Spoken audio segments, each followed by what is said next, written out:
Bonjour, je suis Arthur, le fondateur de Modulo, et je suis là pour vous présenter la nouvelle page live de Modulo. Alors, c'est parti. Donc, ici, j'ai créé un événement type, un enchaînement de séquences avec des informations à l'intérieur, etc. Rien de nouveau. Là où c'est nouveau, c'est donc en haut à droite, quand on appuie sur le bouton Play, ça va nous ouvrir la vue live de mon événement. Donc dans cette vue live, je retrouve à gauche mon enchaînement de séquences, et puis mes jours, si j'en ai plusieurs, la durée prévue, et dans la vue centrale, donc une vue de chaque séquence, qui est pensée pour être un peu comme un slide qu'on peut mettre en plein écran et présenter à nos participants. Je retrouve en dessous les notes et les to-do. La grande nouveauté donc, de cette vue live, c'est le principe de séquence active. Donc en fait, il y a une seule séquence qui est active à un moment donné pour un événement, et donc elle va être active pour tous les utilisateurs, mes autres facilitateurs, etc. Donc là, on va commencer avec la première séquence. Je vais cliquer donc sur rendre la séquence active. Et donc là, je vois que, bien sûr, elle est dépassée. Là, donc j'ai déjà 7 minutes de trop. Directement, ce retard est décompté sur mon heure de fin de mon événement, qui est donc différente de l'heure que j'avais anticipée donc, en concevant mon événement. Je vois aussi que donc, cette séquence active, là je suis dans une vue mobile, donc par exemple si j'ai des amis facilitateurs avec moi, cette séquence est devenue active pour eux aussi, et donc là ils vont pouvoir aussi suivre donc le temps qui dépasse, etc.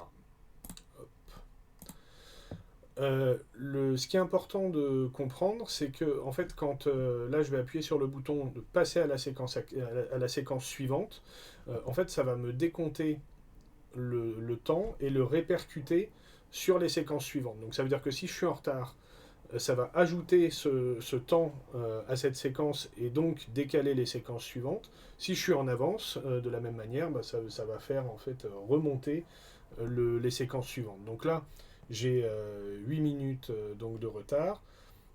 Si je clique donc sur passer à la séquence suivante, et ben, ça va se répercuter. Et donc là, j'ai directement une séquence qui passe à 18 minutes. Et donc les autres gardent leur même durée, bien sûr, mais le temps là est modifié. Donc, même quand une séquence est active, je peux continuer à regarder les autres séquences. Je peux revenir dessus en cliquant, hop, là sur ma séquence active en haut à droite. Euh, donc, ça, c'est le principe de base. On voit sur ma vue mobile, ben, ça a changé de séquence active aussi, bien sûr. Ce que vous ne voyez pas, qui est donc hors de l'écran, mais c'est sur mon onglet de mon navigateur, j'ai le temps restant qui est décompté. Et une fois que le temps en fait est dépassé, ben, je vais compter le temps dépassé. Donc ça veut dire que si j'anime une séquence à distance, par exemple, et donc sur Teams ou ailleurs, je peux garder mon onglet ouvert à côté, mon onglet modulo, et donc suivre le timing de ma séquence. Si je me mets en mode autoplay, les séquences vont s'enchaîner naturellement, elles vont s'enchaîner toutes seules. Donc là, je suis passé à 2 minutes juste pour gagner du temps, pour que vous compreniez le principe. Ça s'applique donc bien sûr à ma vue mobile aussi. Et donc, je peux aussi tout le temps décider de sortir de la séquence active, d'arrêter d'utiliser les séquences actives. Vous pouvez continuer à utiliser Modulo, bien sûr, sans utiliser ce principe-là. Donc, voilà pour la découverte de la page live. J'espère que ça vous a plu. J'ai hâte d'avoir vos retours. Et donc, c'est fonctionnel dès aujourd'hui sur le site Modulo. Voilà, donc je vous remercie d'avance pour vos retours et vos commentaires et je vous dis à très bientôt.